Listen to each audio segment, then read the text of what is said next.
bolt from the blue, it's time for a Reaper review.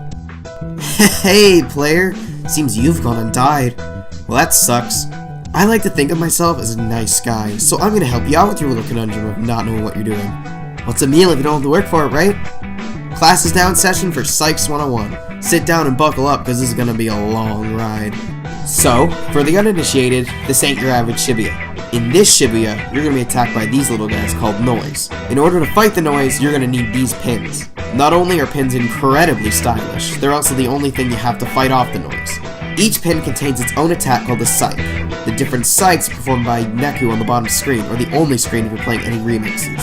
That's what we're here to learn about. We're going to be covering every single pin and what it does, sorted by brand. Today's lesson, pins number 1 through 11, covering all of the pins from D plus B. The first pins in the D plus B lineup are Ice Blow and Ice Risers. These pins are fairly basic, just slide upwards and it'll send out an icicle below the feet of your enemies. No matter where you are on the screen, you can send out an icicle at any other place. Enemies that come into contact with the icicle are also knocked back a decent distance, so it's a good escape option if you manage to get trapped in a corner. You can obtain Ice Blow rather early from required Wall Reaper on day 1, and it can be evolved into Ice Risers with Shutdown PP. I suppose I should clarify what I mean by Shutdown PP. You see, pins don't gain EXP like you do, instead gaining pinpoints, or PP. There are 2 to 3 different types of PP depending on your version. The first is Battle PP, which is the easiest type to obtain. This is gained just by erasing noise. At the end of battle you gain a base amount, which is multiplied depending on how well you did in combat. The second type is Shutdown PP, which is gained while your system is turned off, or in sleep mode. The game doesn't have to be running, as it simply tracks how long it's been since the game was last played. It tracks for a maximum of 7 days, so it's best to check in often. All SDPP collected after 7 days of not checking is forfeit. SDPP is automatically applied to the pin deck you had equipped before the game was shut down, so be mindful of the deck you have selected when you power down. Finally, there's the type exclusive to the DS version known as Mingle PP. Think of it as Street Pass before Street Pass.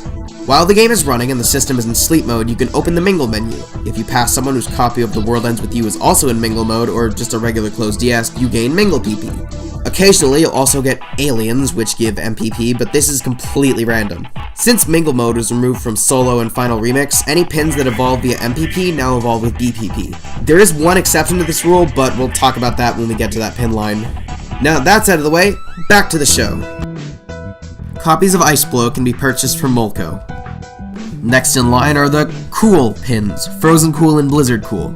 Similar to the ice pins, they create an icicle below the noise, however there are a few differences. The most obvious is that in terms of raw combat potential, with the cool pins being much more powerful than the ice pins. Along with being more powerful, they also have 3 uses in comparison to the ice pin's 1 use. In order to activate the Psych, rapidly tap an empty space. This will summon an icicle below the enemy. Instead of knocking them back, it launches them straight up. It may lose the utility of knocking the enemy away, however, if you keep tapping after the icicle summon, it'll stay on the field, causing the enemy to get damaged repeatedly. The cool pins are almost always the optimal choice over the ice pins. However, if you really want, they can be used in the same deck, as the ice pins are only A class, while the cool pins are Reaper class. Frozen Cool can be obtained on week 2, day 7 at A East, along with being purchasable at Molko.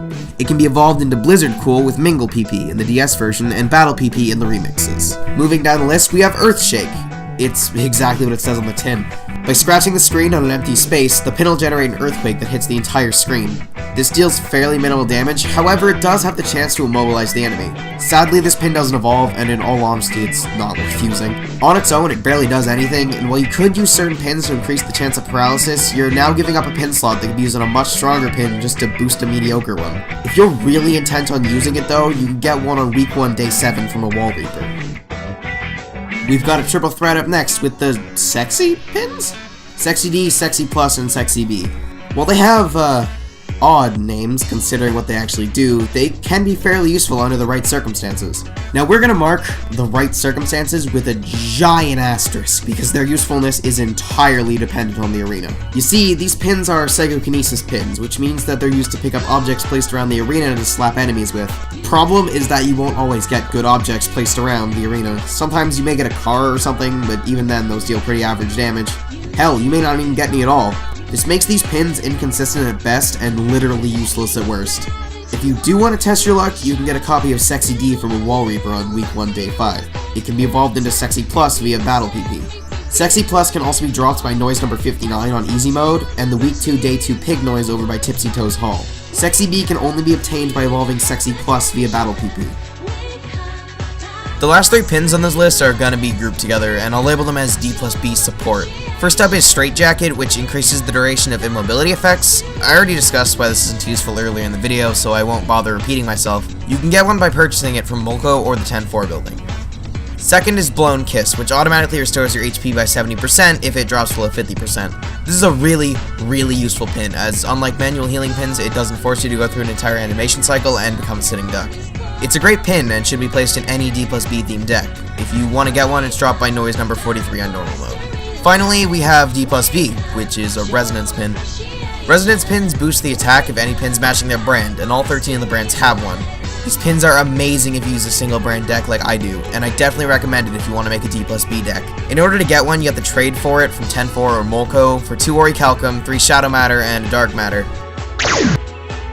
Well, that just about does it for the D plus B pins. Not really that much to this one, to be honest. It's a small brand, but it's also quite a mixed bag in quality. Next time in Psychs 101, we'll be covering Natural Puppy, pins 12 to 34. Now, you may forget the review, but rest assured it remembers you. Class dismissed.